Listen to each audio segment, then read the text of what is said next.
Hey guys, Clever and Zed here with my special host David Ramos, and tonight we're going to be going through the Devikins white paper and combat white paper, and we're going to be explaining things and thoroughly going through it and reading it for you guys. Shout out to all the Devikins community, the Clever family. Shout out to all the content creators, all the subscribers, the followers. Shout out to Oracle Gaming. And over to my special guest. Any shout outs you want to do, my brother? Hi everyone, this is David. Uh, Shout out to DMC Guild, of course, and of course to the Eld King. Ooh! my man. Well, My you man. know, and you can also call me Doctor Sweet Tooth in Twitter. So thanks for inviting me in this review.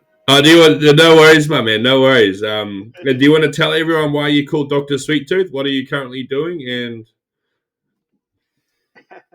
Well, I'm a dental student, and it's cool to have that on my name, just something different instead of my real name. But my name's David, yeah. So awesome, awesome. Yeah, I can't wait to fly to the Philippines. David's in the Philippines. He's a Manila guys. We met through a Devikins Facebook. I think it was Devikins group in Facebook when I was posting some stuff up, and how we built our friendship actually was David lent me or mutated um, a mutated Devikin, and then we tried breeding it with a bonded common, and we didn't have any luck, and we drained it down, and then we kind of got through the processes of building the friendship, and then we worked together to kind of map out and strategize in how we could accomplish getting Eldritch's or one Eldritch, and then we ended up getting a double procreation, which is in one of my other videos, and so I do a lot of shout outs about David, and this is the man here himself, So that was that. How did you feel when we hit that goal, brother? I was over the moon, just like you. Really, I was at our school that time, so I wasn't able to like shout or like show my emotions, because you had to stay quiet at school. So I was in tears actually. Really, really happy for my good friend Sam. Oh my They man, deserve it. I appreciate that, brother. Thank you so much. It's and to all the people out there in the Devikins community, like just persistence is key. I know the markets we're in a kind of bearish market at the moment. Things aren't going the best way, but you know, Devikin price fluctuates. But just remember this: the game hasn't even launched yet, guys, and we're so early, in the stage of Devikins, and I really think, on the grand scheme of things, this game is really gonna just skyrocket once the Devikins team. A shout out to Sergio, Liz, Felipe, and all the back end devs. You're doing such a great job.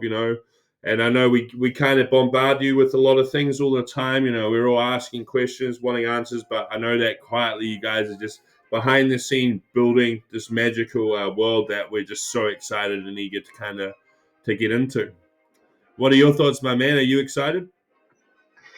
I'm excited, but I really like the part where you said bombarded them because as Sergio knows, I've always mentioned him. It's just my only concern is just the old white paper, but Yeah, I'm sure they're working their magic on that. yeah. I'm just always mentioning it so that they get to fix it because like PvP is just around the corner, and Yeah. people want to procreate cool and awesome Devikins. So if they get that fixed, we're all good. Other Uh, than that, I'm really excited with everything that's going to happen. yeah, I think it's great as well. Like, I respect what you're saying, yeah, because they must get a lot of people asking, questions all the time and stuff. But I think, yeah, fixing out the white paper and things and then kind of fine tuning that would help out a lot. And also it would just educate people and make things a lot more easier. So I know that there's some reference to the old white paper, this new white paper. The combat white paper is what we're really going to be diving into today. Yeah. And yeah, so we just jump straight into it. So I'll just click on this here and we go into, sorry, not that one there. We go this one here. and not nearly your entire screen. So what we're going to be doing here, entire screen. So we're going to be jumping into, this is the website for Devikins, devikins.com, guys. You can see that, David, is showing on your end. Yep, definitely. Okay, so this is just devikins.com, guys. If this is basically the introduction to everything. It's worth following and going through. You can check out the roadmap. If you just click on the top, you got the roadmap downloadable here. Oh, sorry, this is the white paper is downloadable through this as well. But this Devikins roadmap just shows where things are going. And 2022 launch of phase 1 in the first quarter. Fourth quarter, turn-based combat. So that's just around the corner. This is a big milestone here, guys. This is what we're really, really looking forward to, But coming up here, the marketplace being open, it's fantastic. It's good to see, all these completed things on here. Looks a bit more professional to someone new that's coming into to check out Devikins. But man, these are awesome things. Turn-based combat, asynchronous PvP, storyline PV. Play versus what does the E stand for, brother? Play versus Environment, if I'm right. Sorry, that's right. Yeah, brain glitch, guys. Sorry. It's about nearly 11 p.m. here in New Zealand. I start work generally at 6. I'm a truck driver here in New Zealand, so excuse me. But then we got the Devikins Phase 3 over here, turn-based combat, synchronous PvP, new player versus environment mode. So that's something to look at too. And the price, as you see down the bottom of DVK, is really good at the moment, guys. So load your bags full. There's also half price procreation event this weekend, just for 24 hours. For those of you that don't know already, but that's worth looking at. Extension of the Devi bulk, right? Yeah, that's right. Yeah, so it's an add-on. Yeah, just because the time to some people they missed it and so forth. So it's just to help everyone out again. Yeah. That's nice. So okay, guys, we're going to jump into it, and we're going to share readings. So I'll read the first page, Dave, and then we'll scroll through, and you can read for all your Filipino friends over there, and show them how good you are at English, my man. So yeah, I appreciate everyone watching this. But yeah, we'll get right onto it. I'll add a cue here, so if you're just watching in the beginning, just kind of skip forward. But okay, this is Devikins Combat White Paper, guys. Looking really cool here, and just a general overview. They got the contents. It's about what are we looking at? About 21 pages here of goodness. And yeah, we're going through the introduction, basically combat overview, element types, weapons, skills, equipment, team composition, which is really cool. We're looking at the pet aspect of it, leveling up your Devikin, promoting the Devikin, play versus environment combat, play versus player combat, NFT tokenomics, NFT supply, which is really cool, roadmap, and conclusion. So I want to hand it over to Dave, and he's going to read us through the introduction, guys. Hey guys, so for the introduction, so in this white paper, we will cover the combat systems and Devikins in detail. We will present the new NFT categories being added to the game, which is quite exciting, such as weapons and how to evaluate them. Combat is the main form of gameplay for Devikins, and in it, players can engage in PvE or player versus environment combat to evolve their team, evolve, and learn more about Devikin's story in world, as well as PvP player combat wherein players face each other to show off their skills, compete for greatness, fame, and heaps of rewards. In combat, players will be battle using teams of up to 4 Devikins. Let's take note of that. And a pet as support. They will use various pieces of equipment, weapons, and skills to face against monsters as well as teams owned and constructed by other players. And before we jump into it, Dave, how does that all sound to you? Oh, good. Oh, good. If I'm doing it right, if you want me to shorten it, that's totally no, perfect. We're just going to read the whole thing so that people can just listen to it if they want to. But yeah, great effort, brother. All right, so we're looking at the combat overview. So Combat in Devikins is turn-based, which means that each combatant acts in an ordered sequence. Turn order is decided by each unique combatant's speed, and speed is accumulated every turn by each individual combatant. And it is also affected by the combatant's agility. When it is a player's turn, they must pick which skill to use for the current combatant. Or if their pet support skill is available for use, they can activate that instead. So this is kind of a little screenshot of the game itself, but there is a video. Actually, if you check out devikins.com, you can check that out. Right, Dave, over to you. Just to add on to that, just guys take note of the agility. So looking forward to your Devikins having high agility. You can like speed is accumulated every turn by each individual's combatant by the combatant's agility. So low agility, low turn. So yeah. So effectively that means that the higher the agility, the higher the turn, right? Yeah, like you can like I'm not sure if it's casting or the movement of the character, something like that, into Awesome. effect. That's something to note down as well. That'll be something Yeah. something worthwhile looking into further, because that'll be wicked. Mhm. Awesome. So we're moving on to element type. Am I right? Yep, that's correct, brother. So Devikin utilizes resistance and weakness, mechanics that are tied to the specific combatant's ancestry.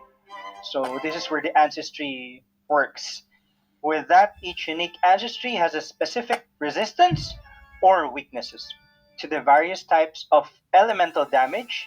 They also have proficiencies where specific ancestries utilize different element types more effectively than they would on another. Element typing is a weapon feature wherein each weapon has a specific combat element tied to it. That affects the type of damage a Devikin does in combat. Hmm. From skills to regular attacks, this will be explained in more detail in section below this one. Okay. Mm. Resistance and weaknesses in particular can range from 0, full damage immunity, wow, that's nice, to uncap, weakness at 200% weakness, wow. It means that the attack will deal double the normal amount damage. Okay, I'll take note of that. Mm.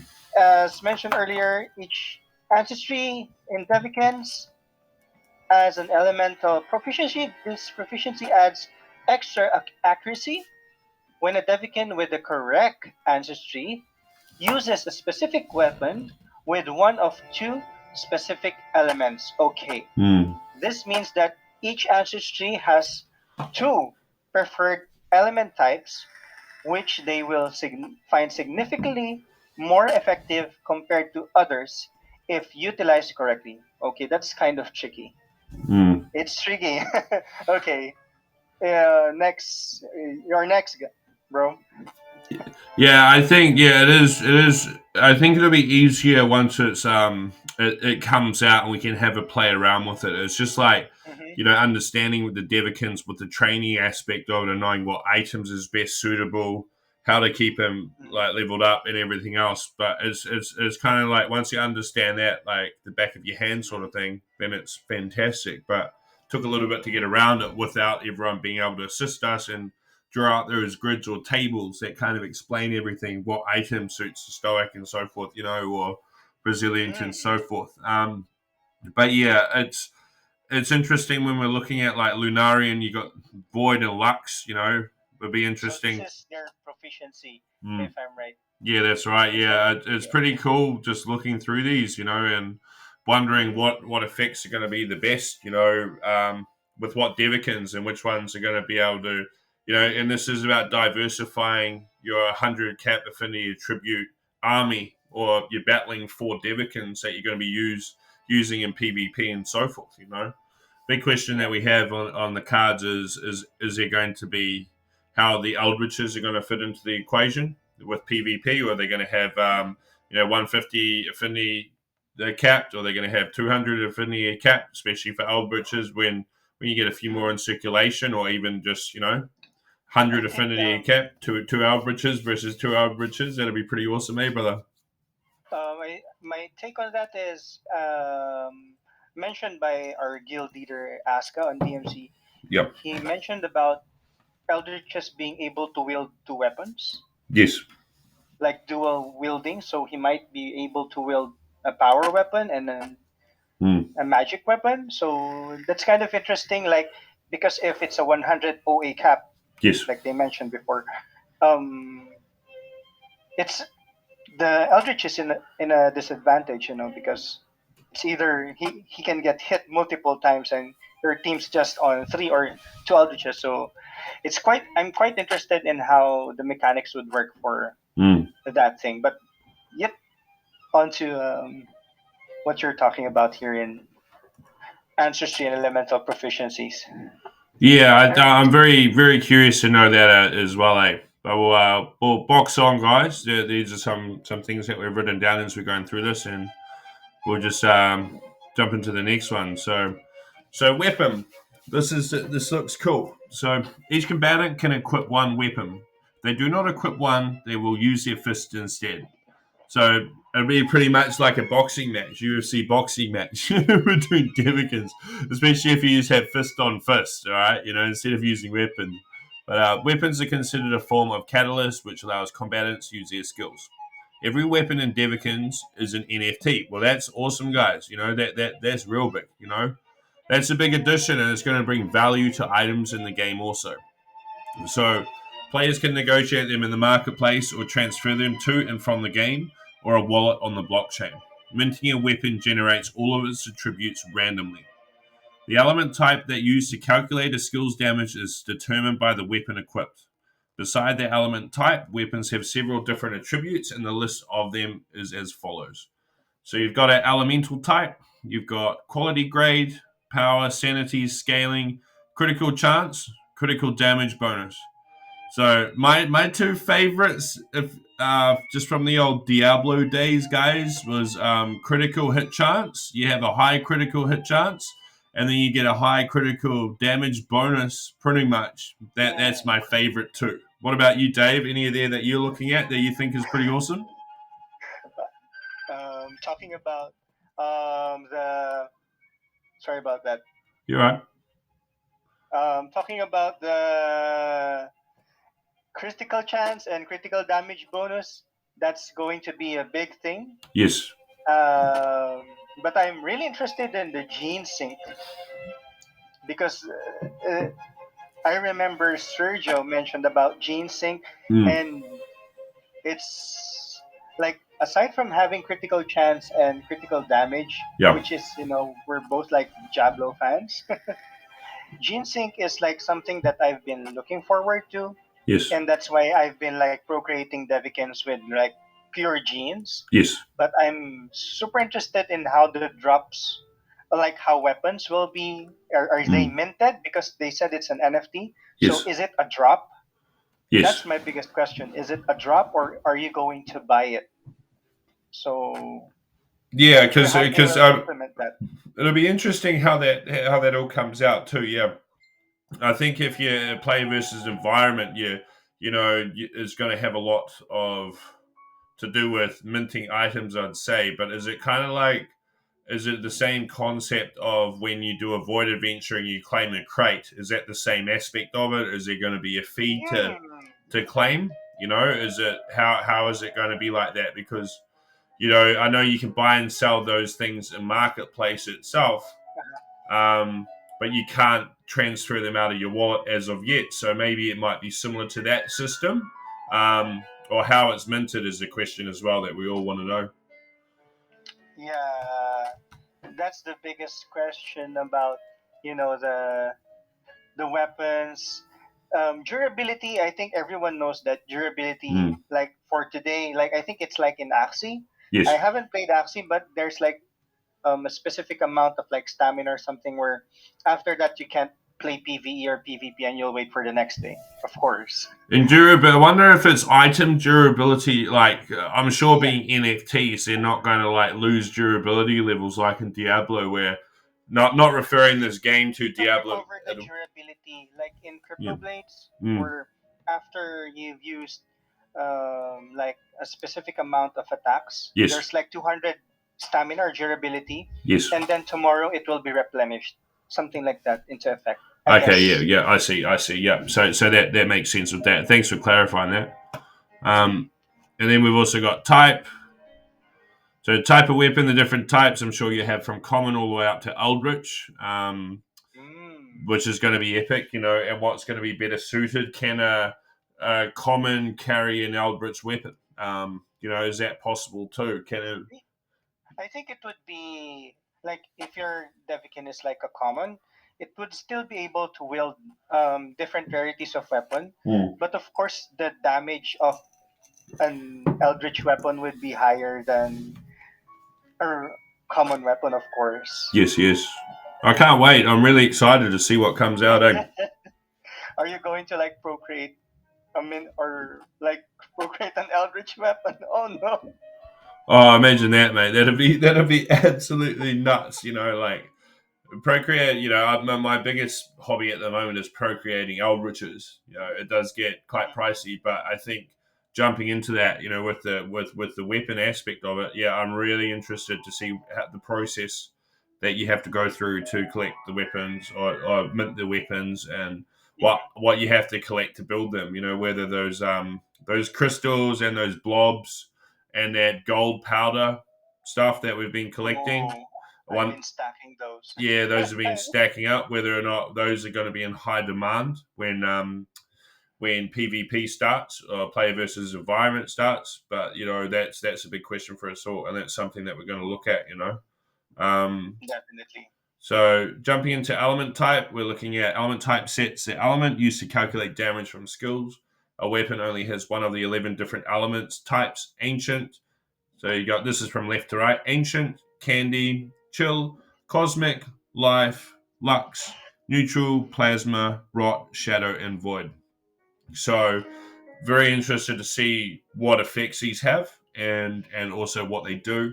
And we'll find out sooner than later, guys. Soon. Over to you, Dave. Okay then. So moving forward, so we're looking at the quality grade of our weapons. So quality grade limits the amount of improvements a weapon can receive. There are five quality grades in Devikins. Hmm. So one star being rusty, so it cannot be improved, and two being decent, which can be improved once. Hmm. For fine, it can be improved twice, and for excellent, it can be improved three times. And for a masterpiece, it can be improved four times. Wow. Mm. One of the star complex, the way it's laid out there is like common, uncommon, rare, Mm. mythic, 40 plus, and Yeah. Eldritch So if it's an 5. Eldritch, yeah, Yeah, so five that possibly. could be, but I think that's going to be interesting, especially when you're looking at improving your Mm. weapons and what attributes you're going to be looking at utilizing as far as weapon improving, what you're going to be focusing on. Um, Yeah.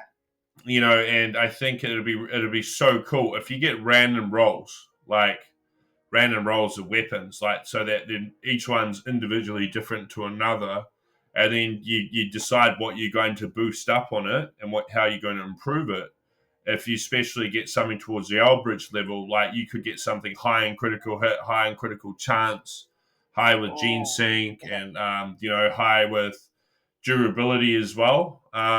And all of these things. So I just can't wait to see the roll on this and just start trialing out. And that's going to be some awesome content once we get through that.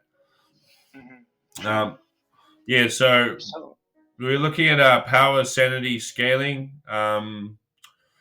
Power sanity scaling guides how much damage comes from the combatant's attributes. This attribute determines if scaling comes from power or sanity. Physical damage weapons scale via power, and mental damage weapons scale via sanity. So yeah, that's interesting in itself. Like, yeah, I think that's where I'm like, I have my own page, right? Where it's a small page, but I always mention that if I'm buying a Devikin, I always purchase either a specific personality with like very very low int or very very like one int or one power, Yes. because I want that Devikin to scale more on power. Yep. So I want the other attributes to be higher instead of like having like a balanced power in int. So I think this is where it's going to take place. So for critical chance, we have critical chance is described in the name and is the determining factor behind one's chance to deal a critical strike in combat.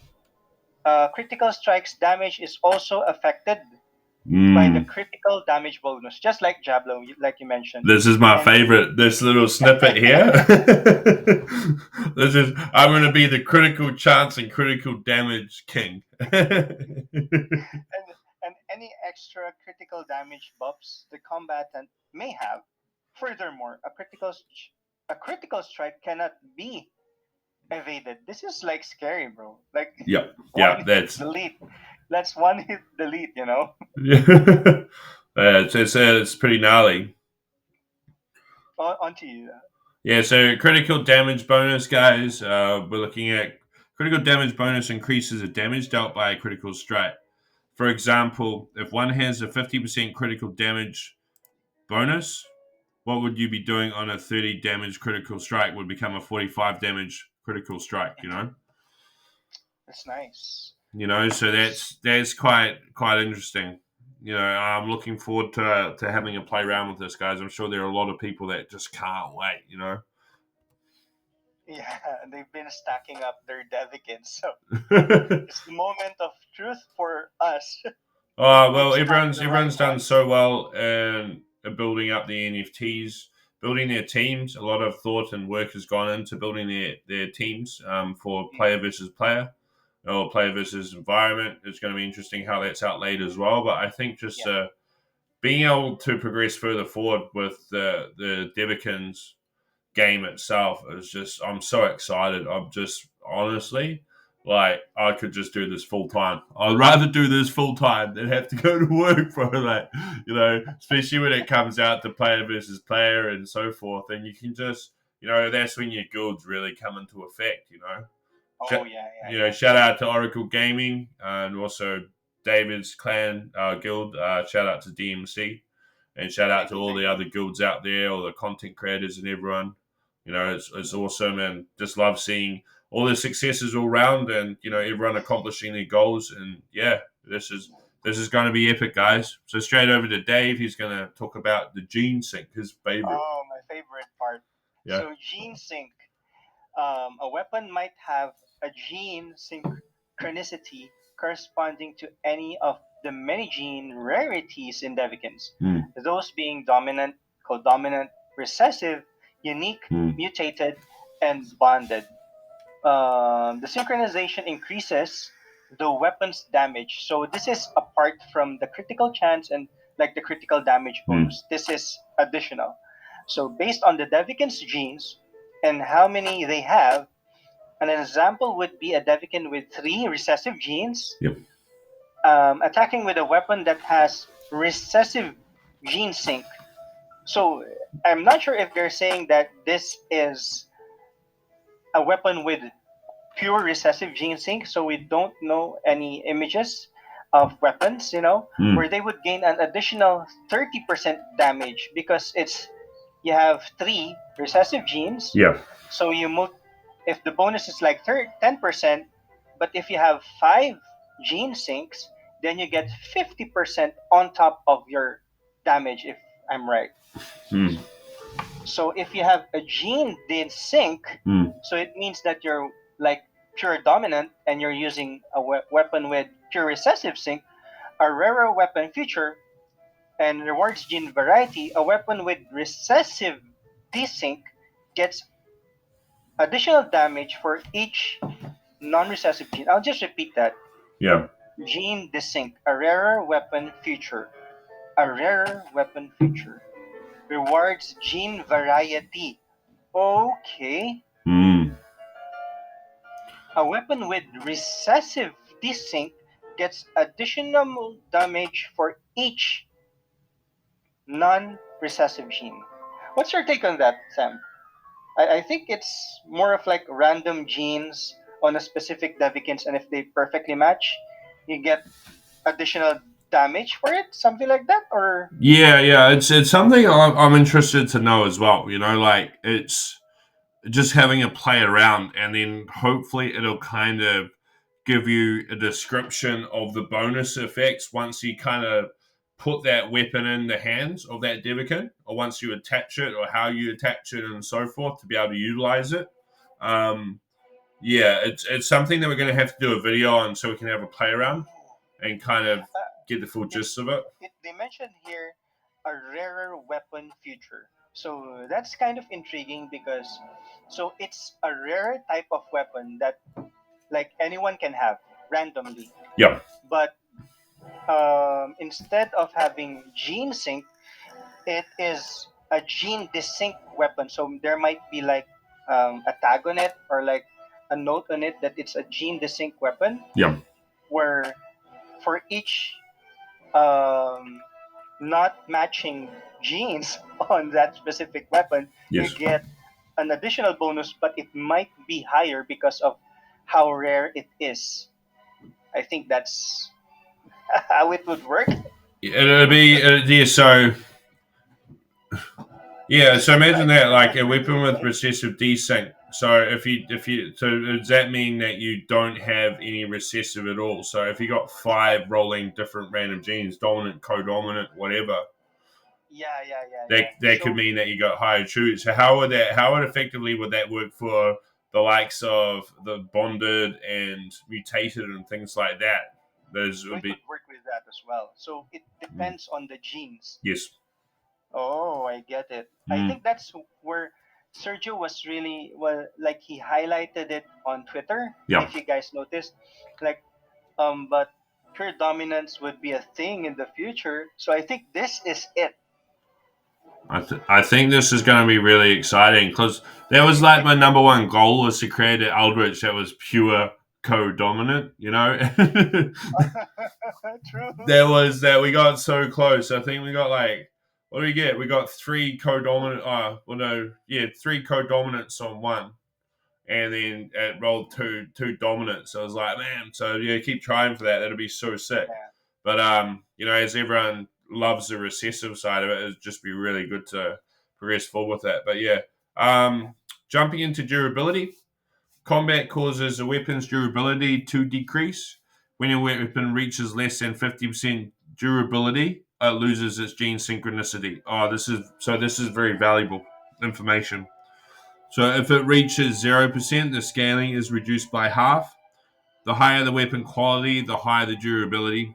Players can repair their weapons using game resources. That's really good to know. Mm, So, game resources. so I wonder if it kind of like if you when your durability of your weapon runs down, if you run it down to a certain point and you repair it, does it actually drop the total level? Let's say you have like a 50 level of durability or whatever, and then it kind of it goes down, and when you repair it, that it automatically goes back up to full again. Hopefully, it does, so that it doesn't Yeah. change too much. But But the thing is, what item, what resource are those? The blob, you know. yeah, yeah, the blob and the crystals could be utilized, or in some Mm, cauldron. Maybe we put them all into the wishing well. Like it's going to be interesting, eh? But yeah, I think so. That's cool on that aspect of it, So they're repairable. What items you need to repair them are questionable. I think that's going to be something that's going to be interesting to find out. Also, yeah, we're jumping into replicas. Players can eventually earn replica weapons. Replicas are non NFT, non-transferable weapons. They can be used in player versus environment combat only, and they cannot restore their durability nor be improved.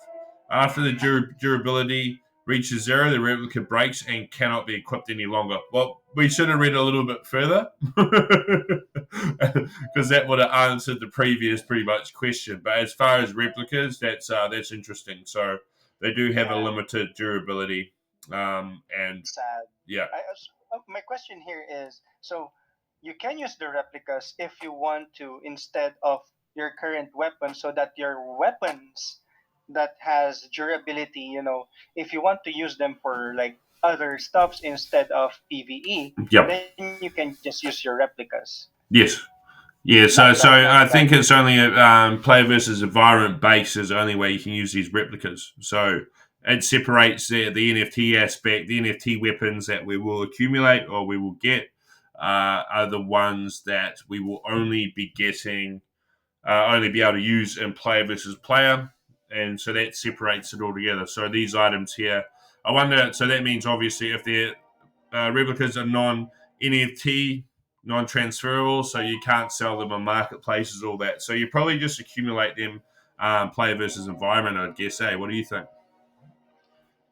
Well, it says here just for PvE, but I wonder if how how your real NFT weapons would work on PvE. Would it be more successful in like when it goes on a quest for PvE? Yes. If you guys watched the video, I saw there that there are also pink tickets required. So it's either if you use the pink tickets, it would automatically give you a success, or not sure, but I think for me, it's Hmm. either I'll just use my minted weapons or something like that. Just to, not sure. Yeah.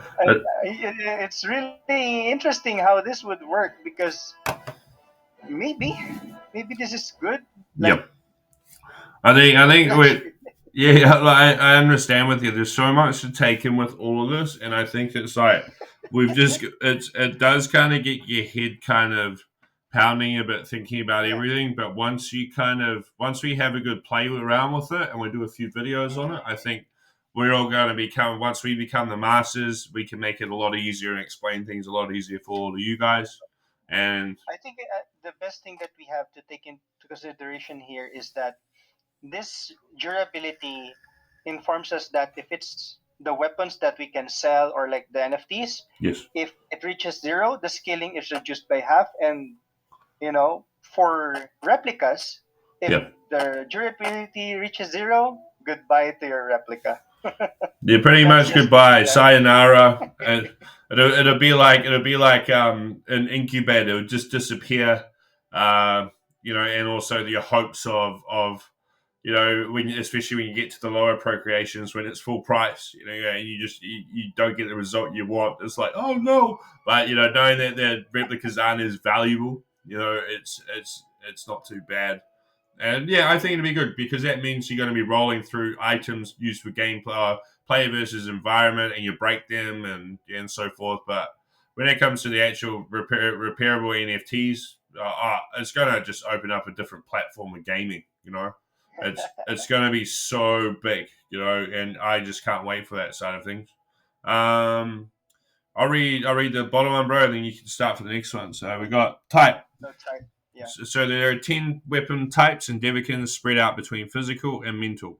Once more, physical weapons scale with power, whereas mental ones scale with sanity. Yeah. Each personality has what we call a weapon profile, which decides the type of weapons they can equip. And the weapon profile list is as follows. So there you go. That's That's a pretty lot, cool. bro. So yeah, I mean, looking across the top to kind of the different weapons, like if you don't have weapons, you can use your fist. So obviously, you've got angry at the top of the list to use the fist there because he's the angry Devikin. And then going across, you can see the physical aspect. So you've got one hand sword, hammer, two hand sword or hammer, then dual welding. The physical small gun, physical or big gun. Um, Mentors, you got staff, wand, and book, which is really cool. And in your physical, you've also got bow itself. So looking at all of those,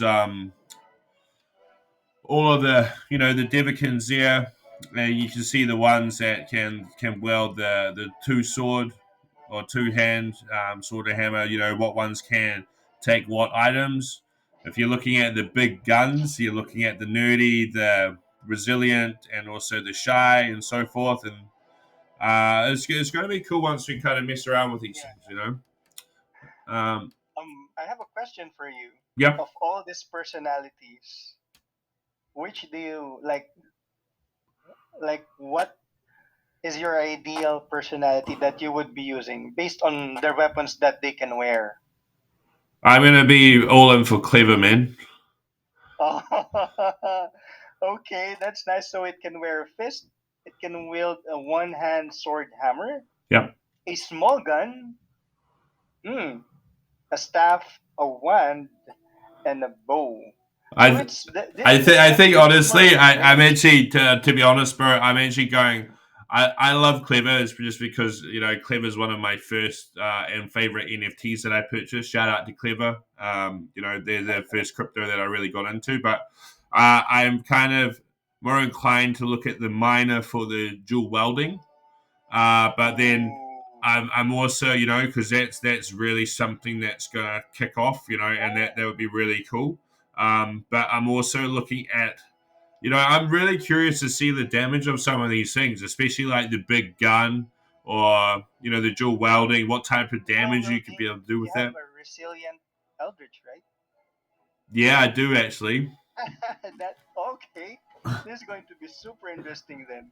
Yeah, resilient eldritch. They got a resilient eldritch, an angry eldritch, and I think it's a stoic, right? Hmm. So yeah, so we got a few there. So we got pretty much, yeah, we could have nearly all of the Eldritches dual welding, which is crazy. But yeah, then you're looking at like all the likes of the big guns or the staffs, the wands, the bows, and all that. I'm really Yeah. interested to see like the damage with critical hit chance, gene sync, the bonuses, the durability aspects of it, and what type of damage is going to be like the most effective with the different elemental ranges. And that's something, oh man, it's exciting. It is exciting, I have to say. But It's scary because critical chance can't be evaded. So I'm not sure how it would scale with characters with high vitality. Like, how would mm, they defend? That's my biggest question. I think you'd have to be, you look at your tank, so having a good tank in your battleground, wouldn't you? You know, just you want something that's going to be able to absorb damage, take low damage, or it converts, whatever critical hit chance or critical hit damage. It kind of has some deflective properties to that, maybe. I don't know. Um, or whether you're just going to get wiped out, imagine that. Especially with the dual welding that has super high, we're talking about those weapons with improvement grades, and it's got a 5-star improvement grade on it. Um, and you're looking at dual welding. So if you got two weapons of that, and also the other items that your character carries too, what that boosts, and I'm just super excited to know the damage because you're gonna have you could be playing with some people in the game and they could just wipe you out. Imagine if you had like a common just with super high critical hit chance and damage, and it could just annihilate you pretty much in 2 hits. Yeah. That's scary. But I've had like in Diablo. Mm. We keep on mentioning Diablo here because I think it's the closest that we can like think of for me Yeah. in terms of like how critical chance and Yeah.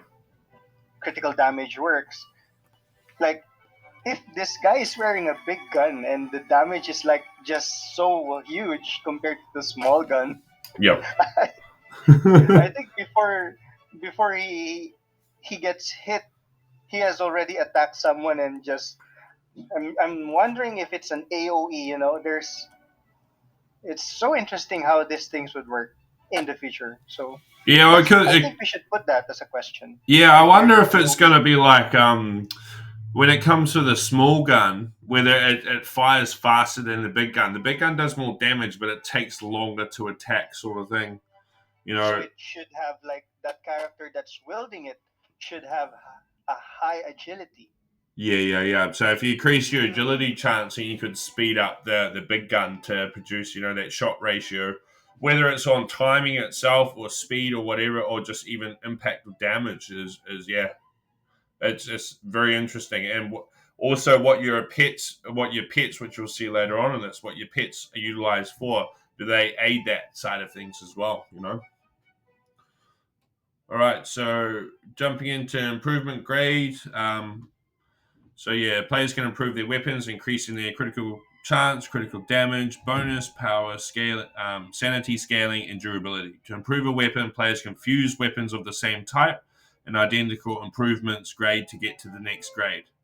Grade is displayed via a number of stars. As mentioned above, the amount of improvements a weapon can receive is determined by its quality grade. Each improvement grade level requires more weapons to reach the next level and progresses as follows. So, improvement grade 2 stars, 2 weapons of 1 star ranking. Improvement grade 3, 3 stars, 2 weapons of 2 star rating. Improvement grade 4, 4 stars, 2 weapons of 3 star rating. Improvement grade 5, 5 stars, 2 weapons of 4 star rating.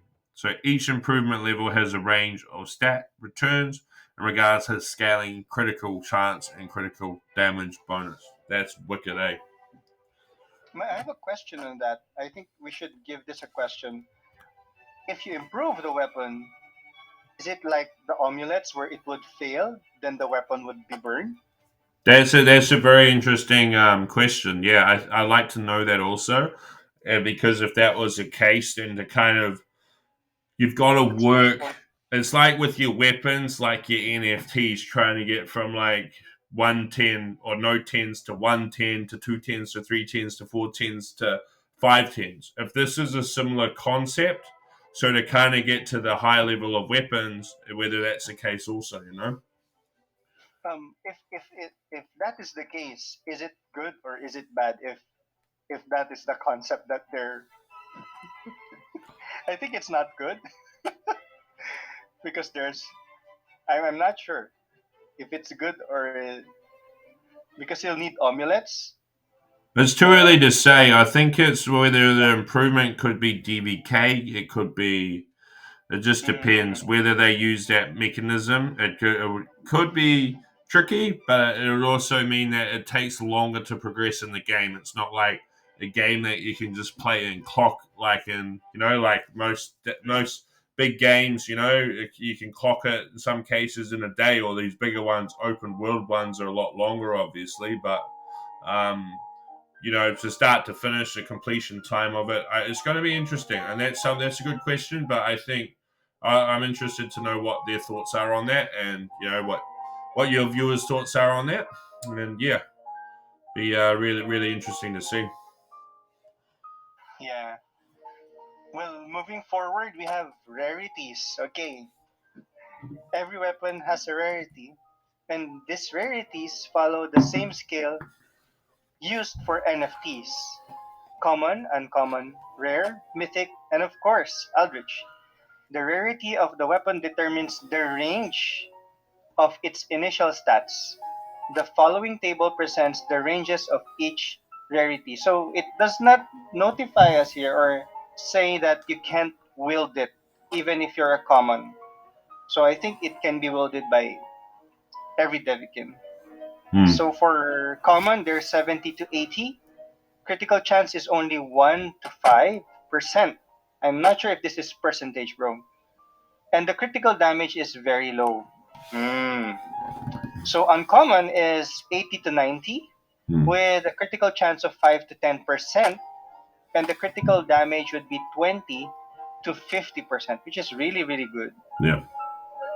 That's okay already. But for rare, so power and sanity scale, so if you have a 100 sanity, so if you trained it and it is 100, is that, I'm not sure if that's the case or Hmm. if it's a multiplier. The critical chance would be 10 to 15%, and the damage for critical damage is 50 to 100%. Okay. Wow. Mythic and Eldritch are unique in that they are named weapons with predefined high stats. So it's more for rarity, but you can use it. So imagine a common wearing an Eldritch weapon. Yeah. No, that'd just be insane, eh? That will be absolutely insane. Like Eldritch with Eldritch two single weapons, like a resilient Eldritch with dual wielding weapons, two Eldritch weapons, like single handed whatever swords or hammers. That'll be loose, bro. That'll be so sick. Oh wow, yeah. Special effects on rare occasions, common, uncommon, and rare weapons make it a special effect. Special effects might give the wielder extra buffs, resistance, or even have reactions. Reactions are explained below. So, weapon progression. Weapons progress in two separate directions, one via improvement and one via durability. Players can increase a weapon's stats by improving it. A weapon's durability decreases when used in battle, and players can restore the weapon's durability by repairing it. I think that was something that we wanted to know before, and it's just been clarified. That was one of the questions we had. So the non-repairable weapons are the ones only used for player versus environment. The repairable weapons used for PvP, which is really good. And it'll be interesting to see that if people don't restore their weapons, if they get to a certain durability, that they actually break and the NFT is destroyed. But I'd hope if we get some clarity on that, that'll be interesting to find out also. Yeah. So we're good in that. We're going to weapon scrap, am I right? Yep, that's right, my man. So for weapon scrap, players will be able to reforge their weapon using weapon scraps. Weapon scraps let players generate their weapon's attributes anew at the forge. Anew. Maybe that's what they're creating at the moment. So that'll be cool. That'll be another add-on in their game I screen. think weapon scraps are like Yeah, I wonder if they're going to be new because I know we've got weird blobs. Reforge. So we have this game in Philippines which we call Ragnarok. So there's different types of it, but Yep. there's a mobile one where you give a cat token, Yep. and what that cat token does is so there's like it gives you rewards on the stats of your weapon. But if you want to reroll, there are like best combination or stats that you would prefer to have, Yep. and this is like the version of that option to do, or like Gotcha. that feature where you can like reforge your weapon and get a better stat or attribute that you want that would match your Devikin. I think this is a really good feature. I can't wait. It is so cool. I'm so excited, So the forges at the forges, players can get new weapons or recycle their already owned weapons, pieces of equipment, and skills. Recycling a weapon will randomly generate its attributes anew. Okay. Improvement grade always resets to 1 star. Oh, that's the only downside. It would revert back to 1 star. I think you'd have a lot of people that are grinding to kind of get that, and then let's just say if you got, is that the same with like the books? Is that you could have like an Eldritch weapon basically, but you got to start 1 star and build up, or whether you're automatically on the 5 star level is You'll get a specific rarity of weapon, right? yeah. But if you've upgraded it already and you want to, like, I think this would work well with a different Devikin, but the stats are not matching, something like that. So I want to, but I've upgraded this book to like, if it's like, it can be upgraded 2 times, something like that. So you've wasted a couple of books to upgrade it. But if you want to recycle this weapon, then it would revert to 1 star, something like that. Yeah, so it'd be interesting to see the attributes of the weapon itself as well, because if you had bases on, where you got extra critical hit chance or damage on those weapons, it could on top of the baseline that was explained earlier, then yeah, it'd be really cool to see the effects of that. But yeah, we're very keen. It's going to be a lot of playing around and a lot of absorbing and kind of getting into it and working out how it all works. But that's what videos are for. And once we kind of play around with it for a while, when it does launch, then we're going to be able to, educate everyone and make it easier to understand what you're doing and how to do things as well. That's nice. And last would be weapon transcendency. Yep. So players are able to move their weapon rarity level one tier up from its previous tier, common to uncommon, and so on. By transcending their weapon, for a weapon to be eligible for transcendence, it must be at the max level of improvement grade for its rarity. In order to start the transcendence ritual, a player must consume an in-game transcendence item of the same rarity as the weapon. Okay. Wow. The player must consume. So it's something like an amulet thingy, but Yeah. there's no like they're not saying here like the amount of like chances of it to be transcended.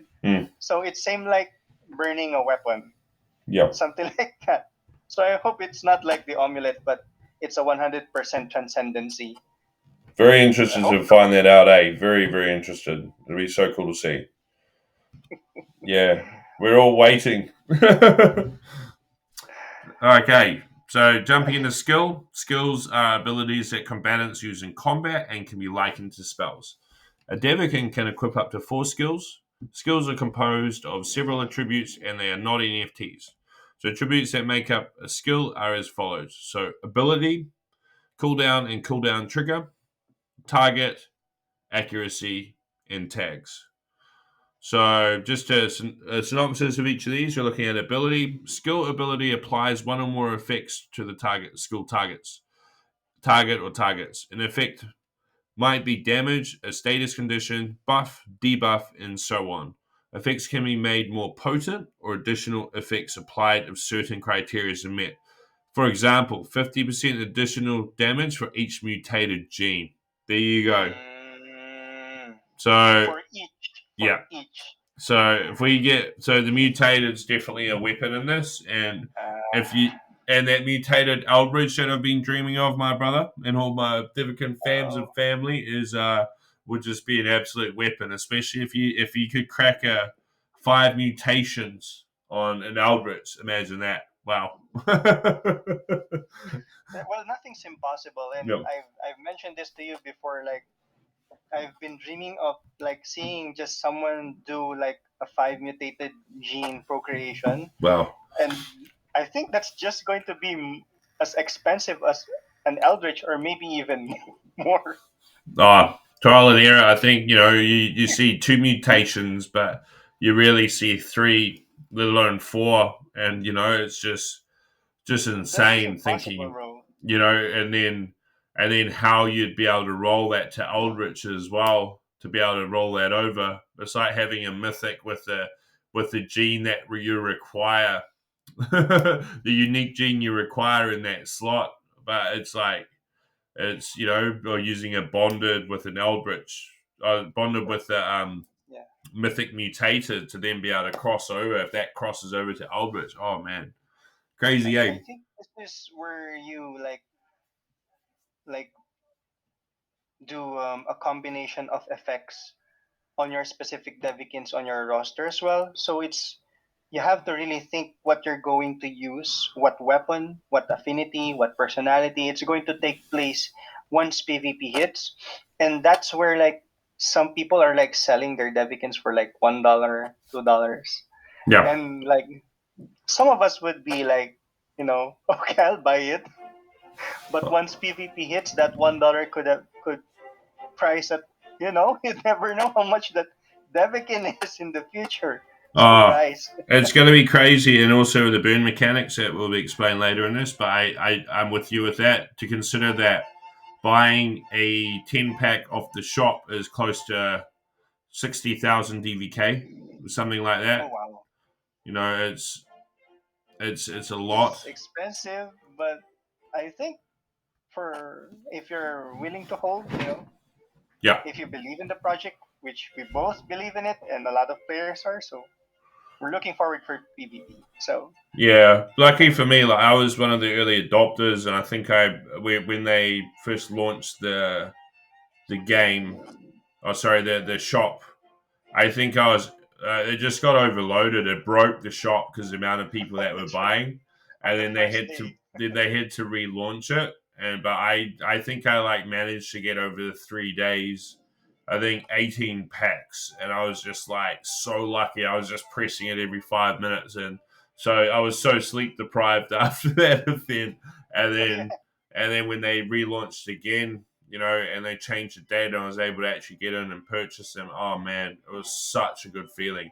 And just the process. The best thing about shop is you never know what you can get, and that's how people got the Eldritches.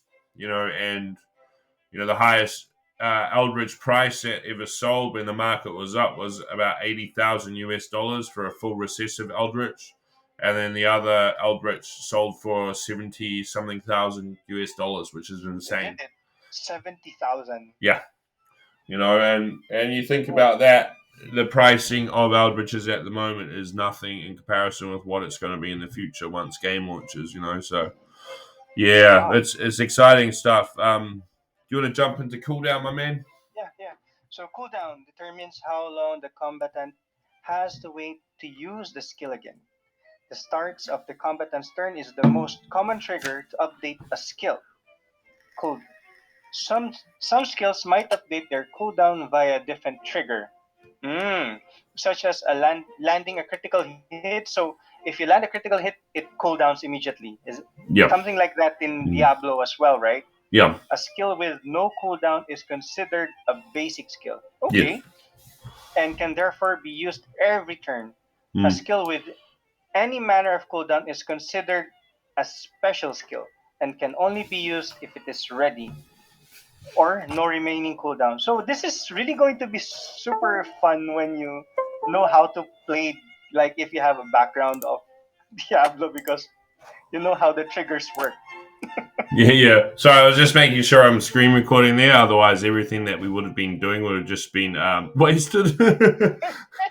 And I'm thankful it is still recording. We're just using a plugin on the side, but yeah, as far as like you're saying with Diablo, is like when you got a high critical hit chance and critical hit damage. You can have Mm, 400% plus critical hit damage. Every X amount of hits. If you had a that high skill critical hit cooldown. chance, I think I had quite high on my demon hunter, and my barbarian, so I was pretty much hitting over 50% every time, and then dealing 400% plus damage. Plus, then you had other nerfs or buffs with certain spells or attacks that you used that would just even buff higher as well. So you're doing ridiculous amounts of damage. So True. yeah, it'd be really cool to be able to get into this and then to see all the different variations. Imagine like you got more than one mutated gene, and you're using your high critical hit chance, high critical hit damage, and you've already got that 50% damage increase scenario. So it's just insane. Mhm. And the ability for him to um, re to use again that skill, Mm. like it's like our basic skill, but it's a special skill, but it's being triggered all the time or being refreshed all the time immediately because of this cooldown effects or Yeah. this, the refresh on the cooldown. So interesting. Well, we'll go on target. Yep. Targeting determines what kind of combatant can be targeted by a skill. Okay. A target can be a single enemy, all enemies, the combatant using the skill, a single ally, and all allies. So, meaning this can be for, like, there could be a healer, I guess, because Yep. target all allies. Hmm. Okay. That'd be And cool. target all enemies. Yeah. So you could have like buffs that would like kind of increase protection for all of your allies or all of your Hmm. NFTs. Specific ones that you're kind of building more up to be able to help out with resistance.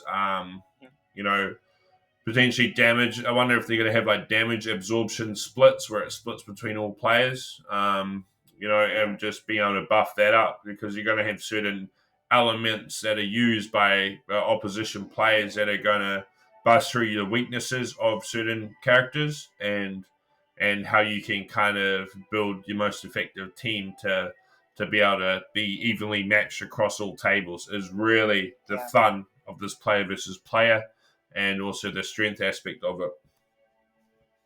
I think it would also affect PvE, Mm.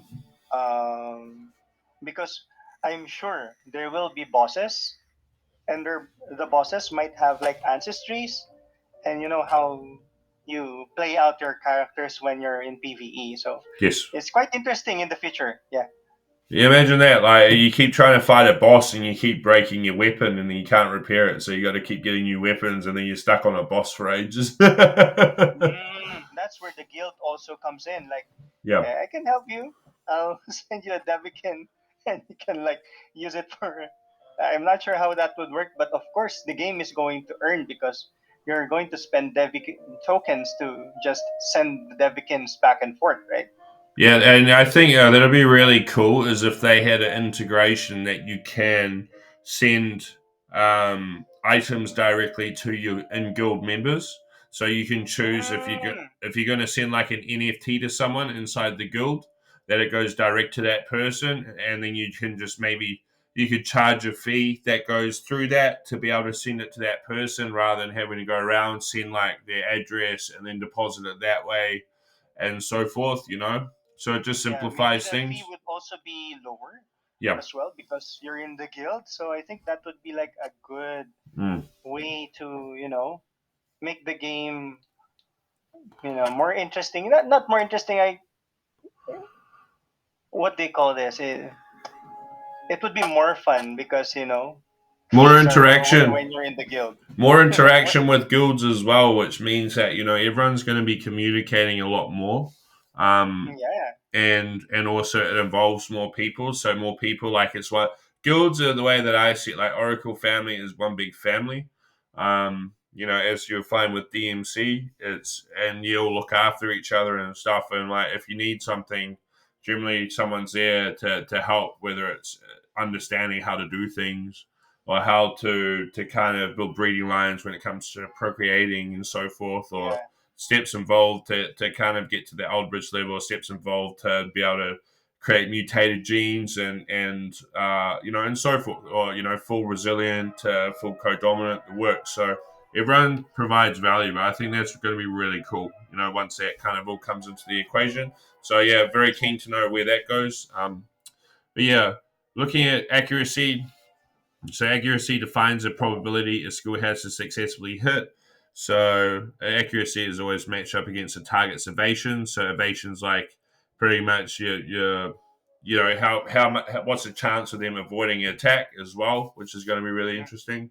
Whether you got ones that are more tanks that more take all the damage or attacks, or you got ones that are yeah, kind of if they get hit with a critical hit, high critical hit chance or high critical hit damage and certain weapons or elements and certain buffs that they could be killed in one hit is going to be interesting as well. Because yeah, you're going to have some elite weapons out there.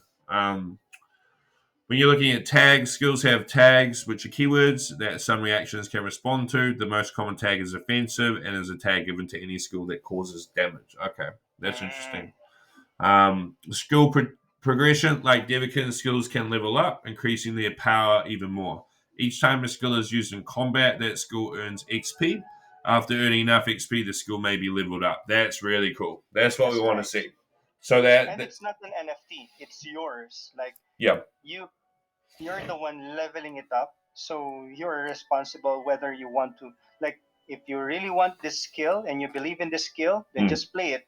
Like Final Fantasy, if I'm right, where you level the skills. But I haven't played Final Fantasy for a long time.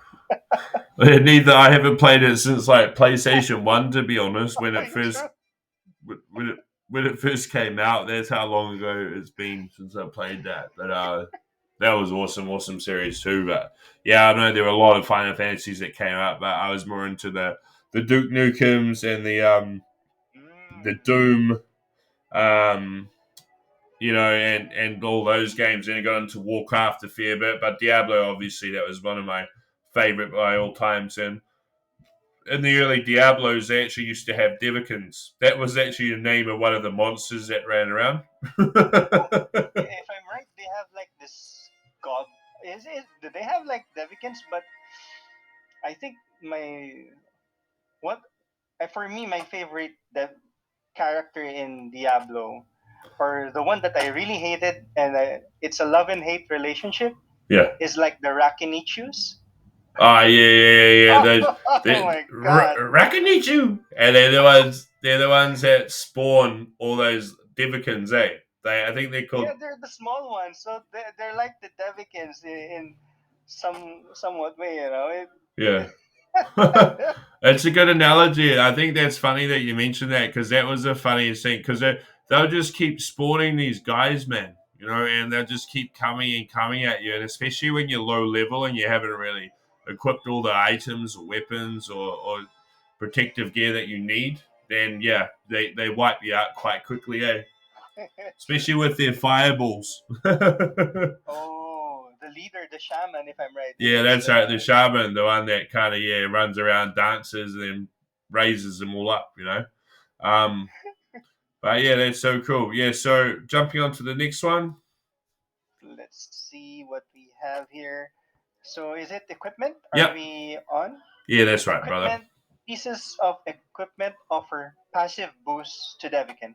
A Devikin can have up to 4 equipment slots. Things are just adding.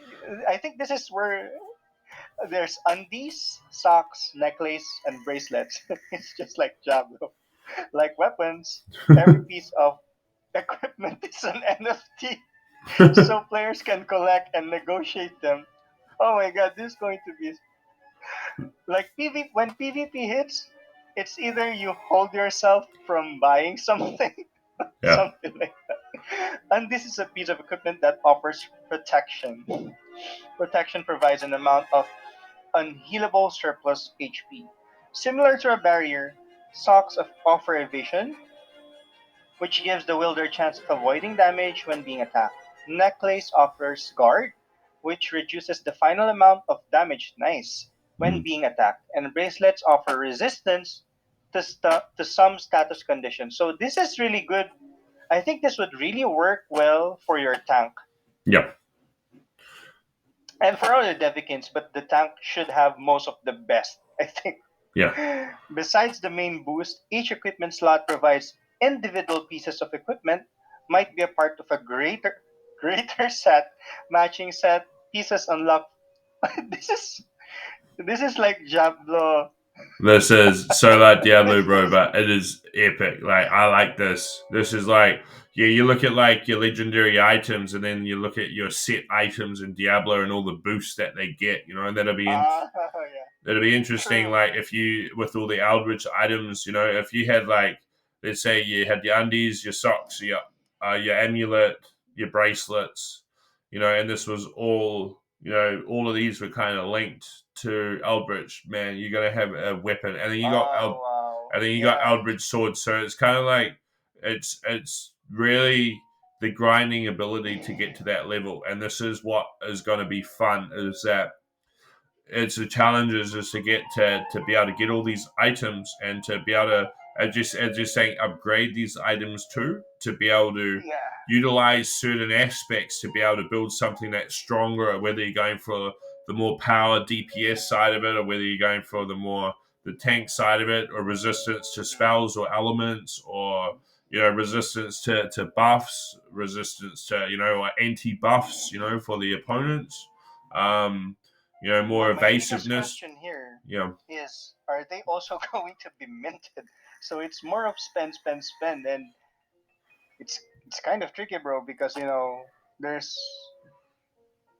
that's the hardest part about this one. Is it a drop or is it a minting way of getting it? Yeah, that's something that we'd like to know more information about. I look forward to the Devikins team being able to let us know. Okay, makes Especially in that sense. information. Like, yeah, it'll be interesting because obviously with still being on a Tron based back end at the moment, Hmm. you're still paying if you're buying things in the shop, you have to pay a minting fee. The TRX, once Clever Blockchain launches, pretty much the state where everything swaps over, then you're going to be paying fees in KLV. Is that going to be the same Mm. concept, or are we going to be able to utilize the in-game DVK to be able to do that? And what the question is how much DVK are we looking at to be able to get these items, and to be able to accumulate them, or whether you're going to have something similar to achievements, that we've just had integrated for certain accomplishments in the game, like procreating, training, also like login streak, as well as how many times you've trained a Devikin or how many Devikins you've got to adult, you get given a bonus. I wonder if they're going to integrate that as well, for like as far as items for certain accomplishments. But yeah, that's something that we're all going to be sitting on the edge of our seat for. As and just watching that marketplace and seeing what the price of Eldritch items are going to be going for is going to be Oh next no. level. So it's like just keep an eye out there, like it's just going to be crazy as soon as you kind of get to that level, especially when you look at the percentage of being able to ascertain an Eldritch via mint is 0.00 something percent, right? And then you look at like if you're going to be able to buy items, whether you're going to have 10 packs of items, what's the cost outlay? What is the Yeah. cost of being able to kind of kit out your 4 Devikin characters? Is it going to be cheap? Is it pretty much free to do it in game? Or what's the pricing on it to kind of get up, especially for the likes of myself that want to kind of be able to work towards grinding to get the best, and Yeah. and what the cost outlay is. That's a question that we're looking at. Yeah. Yeah.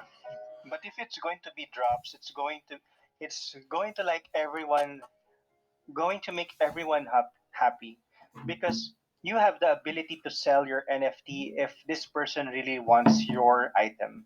Yeah.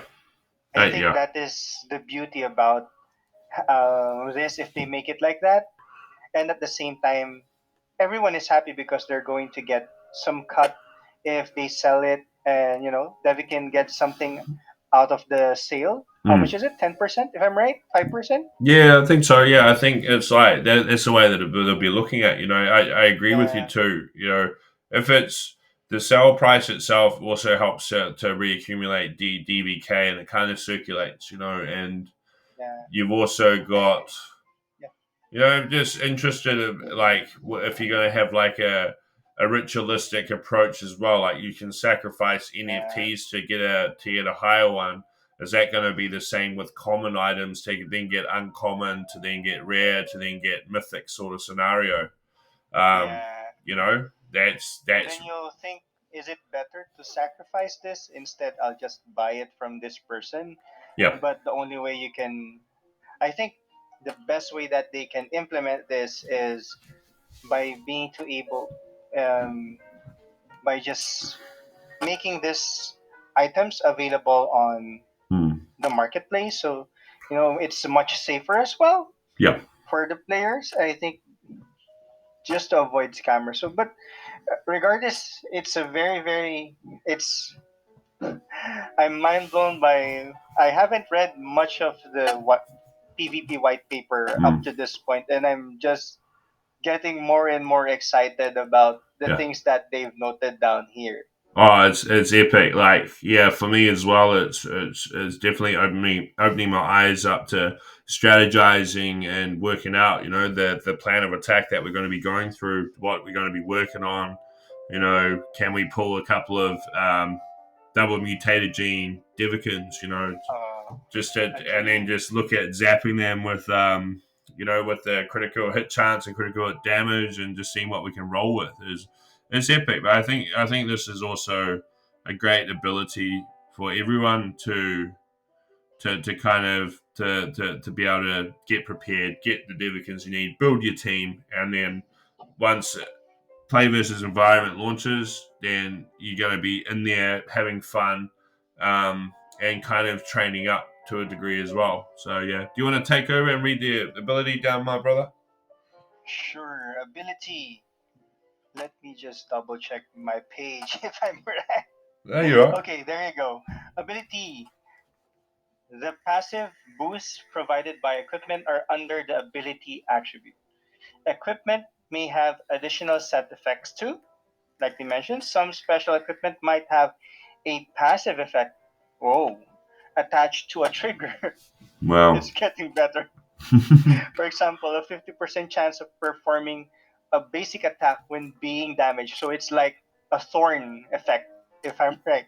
Yeah, I remember that. Like it's Something yeah, like your thorn effect, your thorn effect with Demon Hunter. You kind of run around and everything would get damaged off yeah. Diablo. If they hit or if you get hit, something like that nature. But it's kind of cool. You get damage, but you get to damage him back.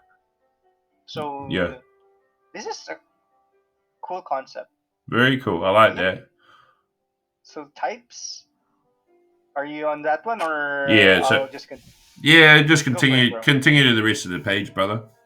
Okay then. Please. For types, equipment comes in one of each four types: undies, socks, necklace, or bracelets. For set name, any piece of equipment has the possibility to be a part of a set. The set name identifies to which set that piece of equipment is part of. Equipping pieces of the same set name may would unlock additional effects or increase current ones. So this That's what we were talking about before, and like set items in Diablo. This is this is epic. So if you have Eldritch set items, imagine that, and uh, oh, this is going to be epic. just for one, imagine if you have a four-man team Eldritch, like Yeah. like the thought of putting all of those equipment pieces together for just one Devikin is so hard. I think I think that's where everything comes into effect. Like, man, I'm fighting Clever and said, and I'm just going to quit because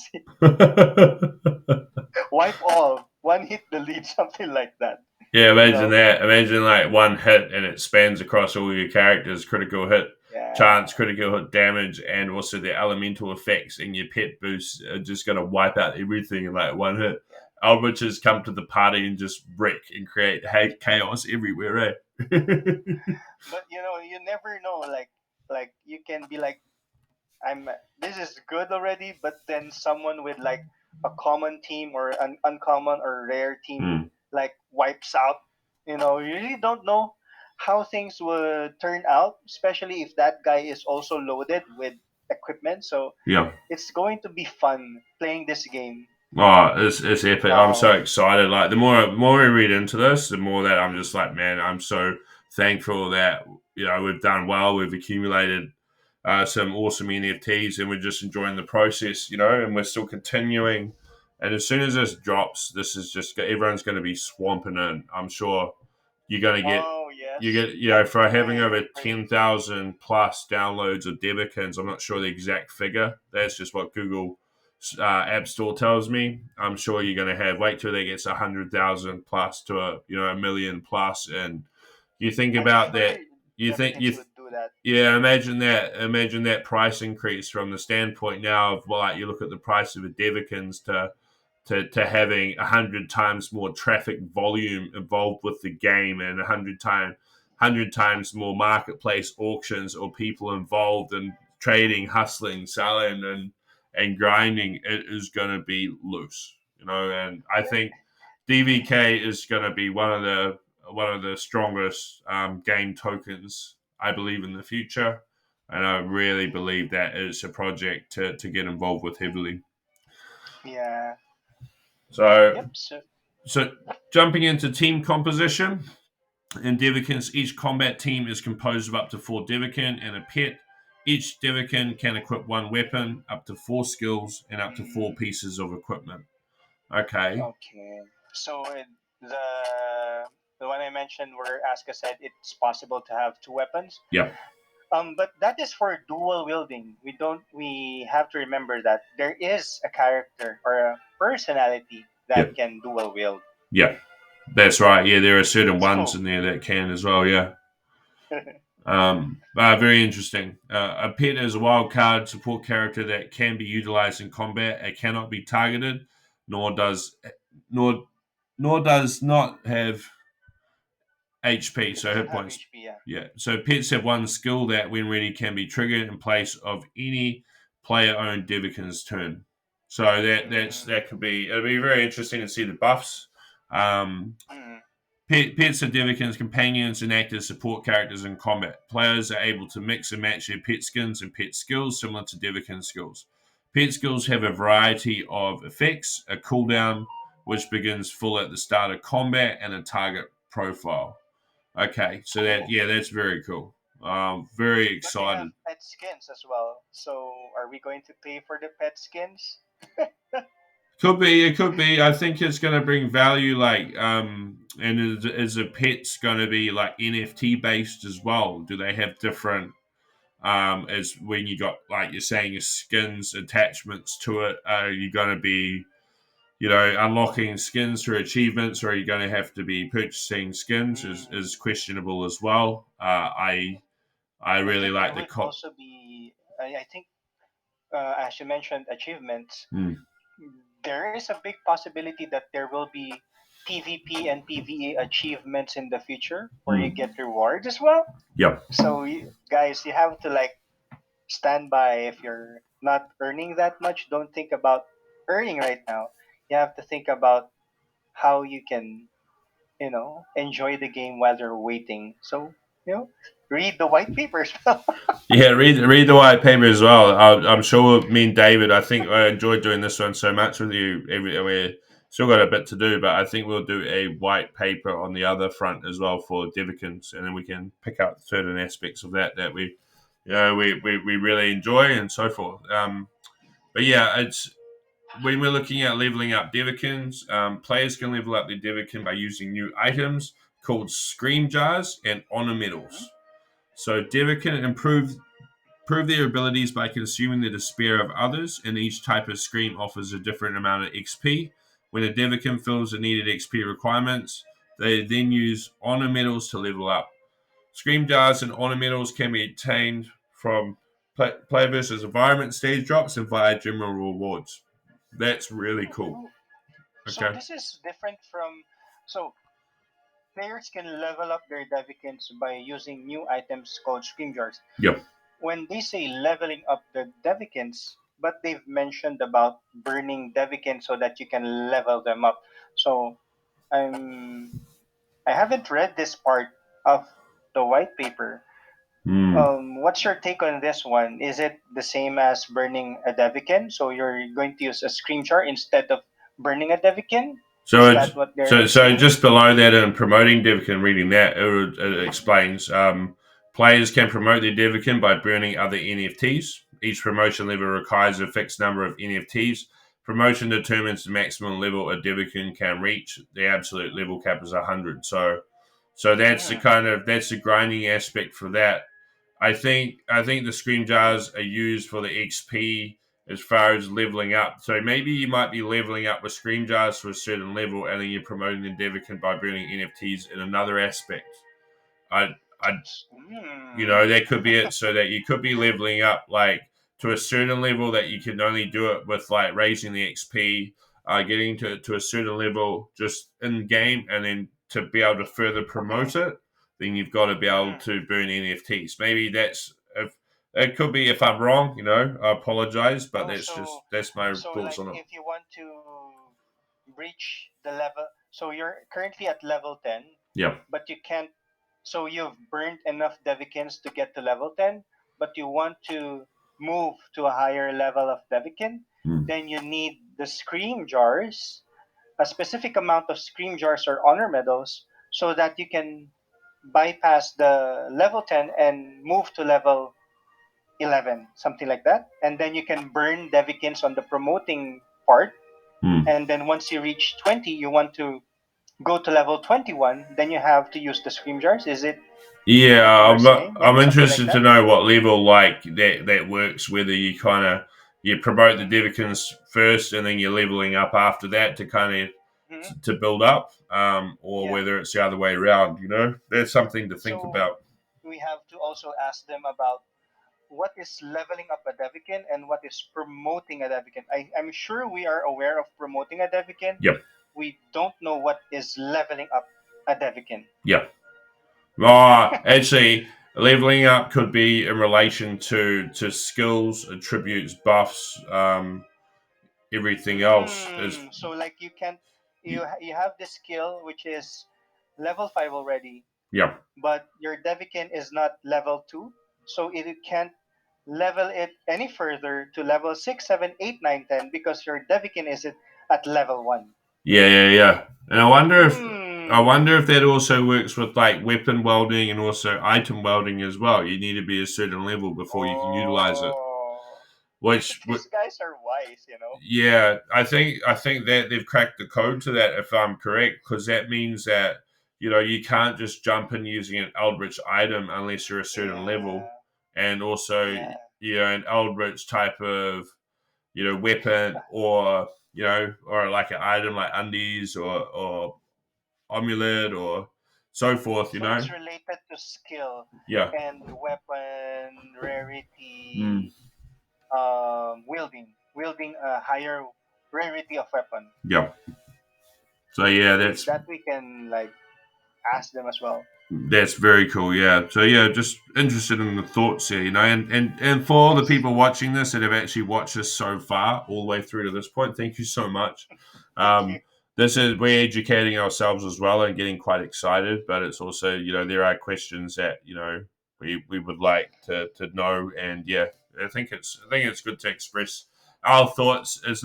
We're not like criticizing, we're just kind of we're trying to find more information to kind of build our understanding of it so that we can relay it back to you guys and kind of make it easily explained and so forth, so that we will have a follow-up video to this with all the questions answered that we have asked and so forth. Yes.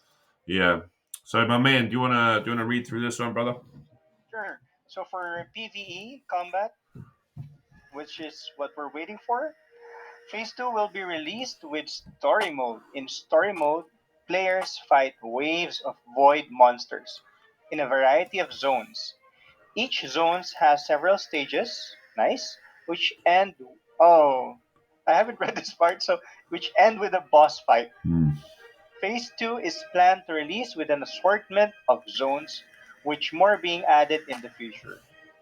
Other PvE modes such as dungeons and raids, a guild PvE mode, clap on What? that, will be coming in a future update as well. Wow. Just wow. How do you feel about it now? Well, my guild has to work on something because, we're just a small guild, we're not that big. But, My favorite saying: yeah, "You got to start small to be big, brother." true. You got to start small to be big, and that's the thing. It's progression, and small steps, stepping Yeah, stones, and that's what I enjoy about the whole process. Is even I flash back to just off track a little bit. I flash back to training my first Devikin, and I had no idea what I was doing, and I failed. It didn't even get maxed out. He was crying all the time. I had no idea what items to use and so forth. And then the feeling of maxing my first Devikin out during training, and then being able to share that knowledge with people to be able to train them up and max them out in a short period of time, and just seeing how happy they are and how hooked they get at something like that. And that's just a training stage, and then once you train them, you max them out. Then you've got the procreating stage, and then from the procreating stage, you're looking at building your army from your procreating to be able to get what you want, or one day get what you want, and just the amount of time and effort it takes. One of the mechanisms I love the most is that when you procreate, your embryo, you got to train that for a week before it becomes maxed out, before you can utilize that. It's not instantaneous, because if it was instantaneous, it'd be instant gratification for a lot of people, and it doesn't true. keep you as involved over a period of time. So that's one of the things that I really love about this, and I think is a great Uh, concept. To add on to what you said about Mm. um, the 7 day period for the embryo to hatch Yeah. and become an adult, um, for me as a player that does not have that much Devikins, you have to save your Devikins as Mm. much as possible. Like for me, I have 100, but before I had only four as I started. Wow, that's awesome. Yeah, 4 or 8 if I recall. But Mm. what I'm trying to say here is that for that 7 day period, you have your chores, Mm. which is really, really rewarding in terms of acquiring pink tickets. I know that we have achievements which will be giving tons of pink tickets, but if you watch the PvE or the Mm. PvP video, you can see there that there's a small screen there where it's showing the zone and then you'll use a pink ticket. Mm. So it's very important for those players that have a few amount of Devikins on their hands Mm. to like utilize or like use their Devikins for 7 days and just wisely train them and then complete the chores because it's really, really rewarding as well. That's just to add on to that, the gratification. It's really rewarding for the 7 days. Don't train all of them unless you have tons of them. Yeah, that's what I found as well. Is that I like to cycle around training four at a time, sort of thing. That's just what's worked for me. Is I have done more. It does take a lot more time and effort, and True. I've noticed that on my phone in particular, because I've been when I've been training 8 to 12 Devikins of one type of session over a period of a week or even in between, maybe a couple of days in between, I'm actually scraping the skin off the tip of my thumb because I'm swiping so much and utilizing it. So, but it's so good to have a lot of them maxed out, the ones in particular. But yeah, I know you were The saying you got it. important ones, yeah. I remember your story. You built up a couple of commons to having it over 100, and I think for me, I had over 500 and something NFTs with no real idea or clue of how to breed or procreate, and I just kind of gave it a go at the beginning, and then had to learn. And when you jumped on board, you're able to help me. And it's such a pleasure to be on this journey with you, my man. So yeah, jumping into PvP combat. So player phase two will bring it with it player versus player combat. The first PvP mode is called Arena, and in the Arena, players face off in 10 consecutive battles and are all given a daily score based on their performances. At launch, there will be 3 arenas, so standard, common only, and 100 affinity sum. So I think the So there's standards. three. So the standards I think is that I think that's over. That's looking like the Eldritches and so forth could be it'd be interesting to see what the affinity cap is of that. I know that you got the 100 affinity sum. The common only would be really cool as well. That's where I think those 310s would be weapons. Uh, Mm-hmm. the 310 commons. Oh no, not 310. Sorry, I'm just thinking of the uncommons, but the commons, if you 210 commons would be weapons. Even just to see what that all adds up. Once a day, players receive rewards based on their current ranking. In addition to that, the daily score a player attains will be added to their season score. At the end of the season, greater rewards are distributed. So that'd be really cool, Yeah. and to see what the rewards are. Other PvP modes like Void Wars, a guild player versus player mode will be coming in a future update. So, wow, that is some epic stuff that we're going to be coming into, guys. This is just, for me, I'm curious how standard would work. How, of course, common only. But the most interesting part is which of these three arenas would dish out better mint seed rewards? Mm. That is the question, right? So it's either you build an army for standard only, so you're more focused on standard, or are you more focused on common only because you're a player like me, which has commons and uncommons, or are you going for the 100 affinity sum, where you can work on having an eldritch, having two eldritches, things like that. So it's quite interesting how these things would work, but I think I'll be more focused on 100 affinity sum or common only. What's your take on that? Yeah, I think my big question is that just going back on that, you're looking at you've got standard, common, and 100 affinity sum. So if you've got three arenas, then you could have three teams that you're playing with. You can use your affinity at 100, your common team, and then your standard team. So then you might be able. I wonder if that's going to be compliable, so that you're able to kind of utilize three different teams all at once. Whether that's doable or whether your team has a certain cooldown or so forth. Like they're discussing, especially with cooldown spells, buffs, how many times you're allowed to attack per day is a question as well.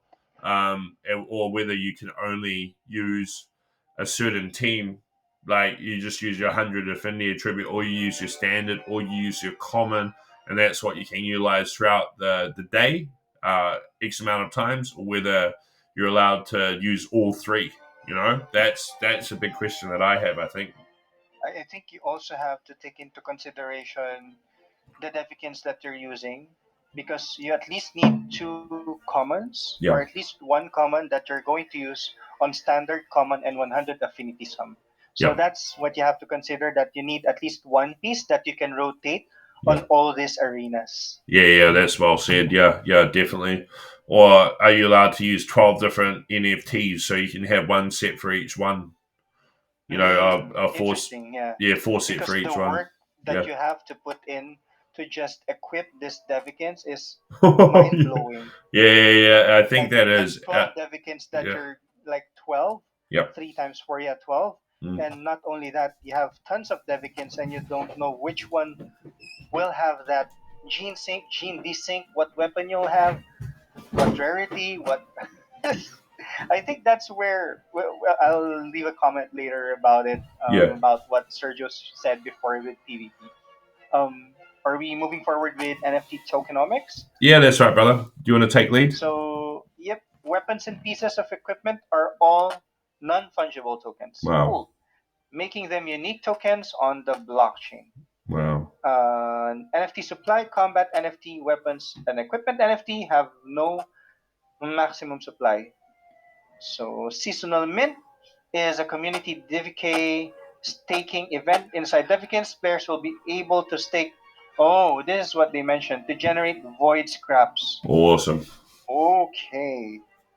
And the higher the amount of DVK they stake and the longer they stake it, for the more void scraps they will acquire over time. Wow. This event is called the seasonal mint. This is wise of DVK, Hmm. because there will be a limited supply minted each season.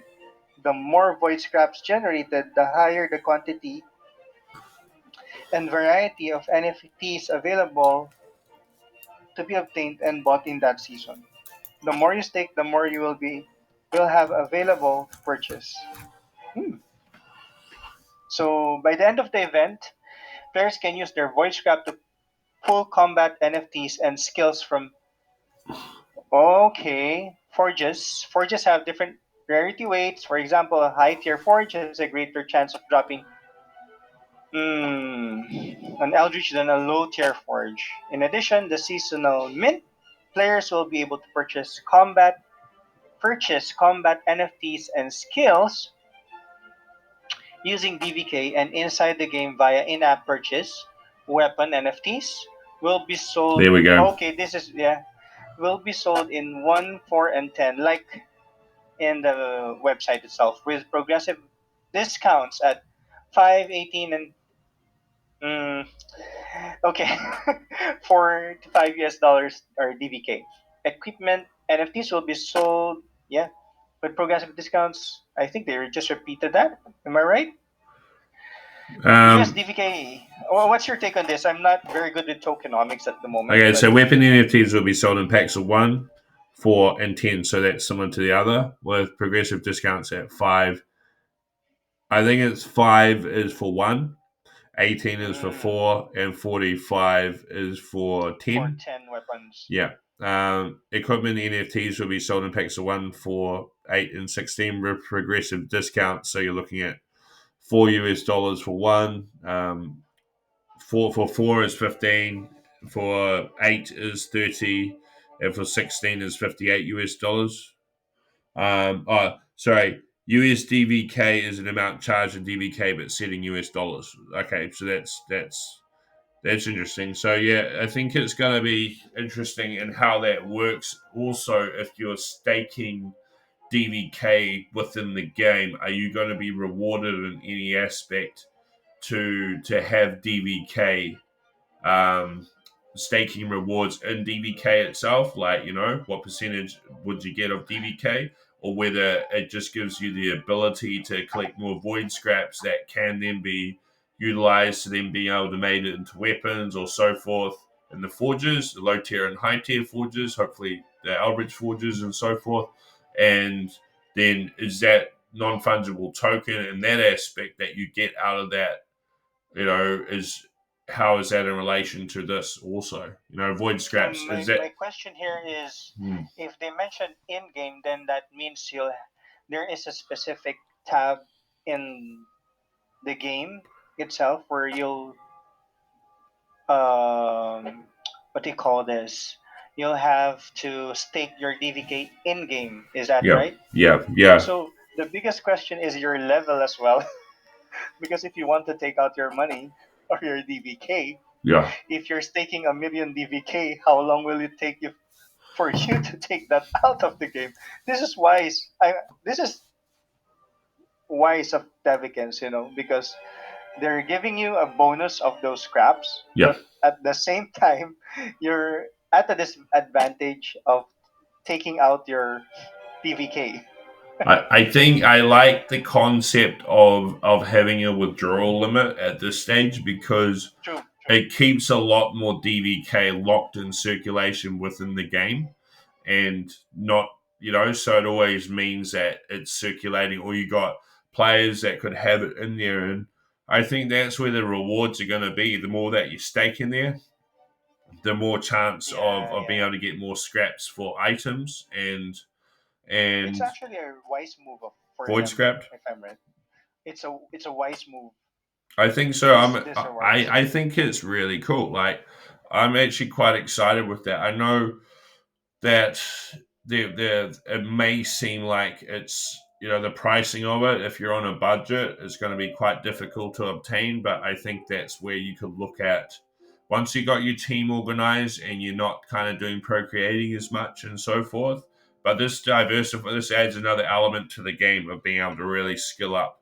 You've got to constantly procreate to get Devikins to burn to be able to level up. So that's one thing that's taken into consideration is that you want to constantly be procreating and to what whether you're going to be set certain NFTs that you have to burn to level up and whether they can all be randomized or whether certain ones like for mythics you have to burn rares or whether you burn uncommons or rares, whatever. It's the interesting factors we want to know as well. But with these minting these weapons, I'd be interested to know the in-store shop, if the price is that all excluding, TRX, or is that, you're going to have TRX on top of that? They're saying USDVK, so if they've got their own stable coin, that could alleviate the TRX aspect of it, maybe.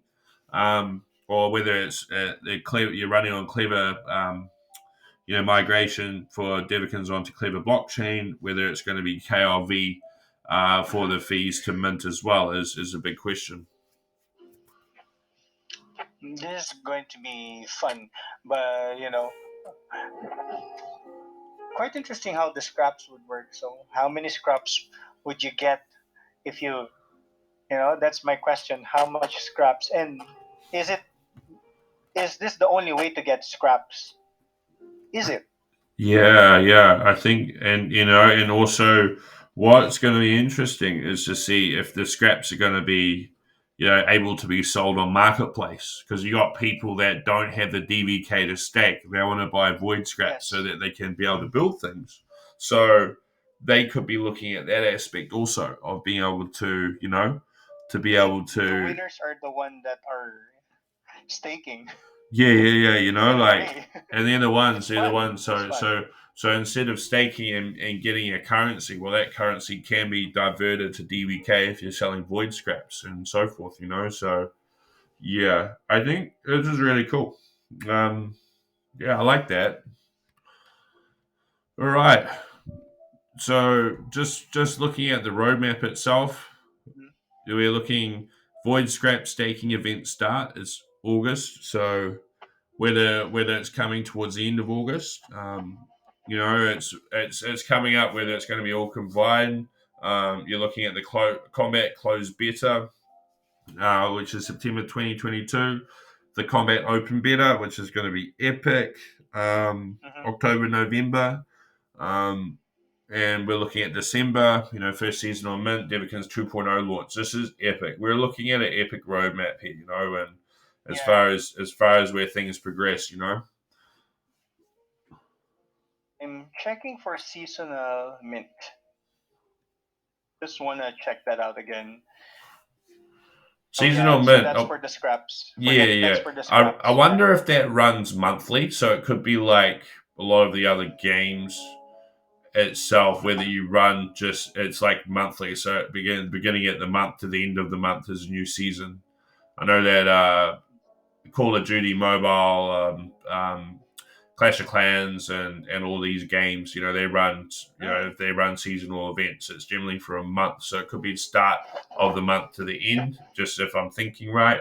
But yeah, that's something that would be interested in knowing about as well, and whether or not that affects your MAD subscription, because it's kind of, you know, as soon as you subscribe, you get X amount of days, sort of thing. So it'll be interesting. Um, but yeah, just conclusion wise, in this white paper, we present Devikins combat NFTs described in depth, their various characteristics, uses, and upgrade possibilities. Combat NFTs will be the most vital part for Phase 2 and onwards, as combat is updated with additional features and tweaked live, as to ensure the main feature of Devikins gameplay stays fresh, fun, and engaging. Moreover, we briefly discussed the various combat modes that will be released with Phase 2 after Phase 2 and what a standard team composition will look like. Alongside a Devikins evolution, finally we presented the combat NFT tokenomics, as well as discuss a new and upcoming DVK staking program that rewards users with a new resource called Void Scraps. And that, our That's it. friends, is the white paper. So if we go into, I think it's this one here.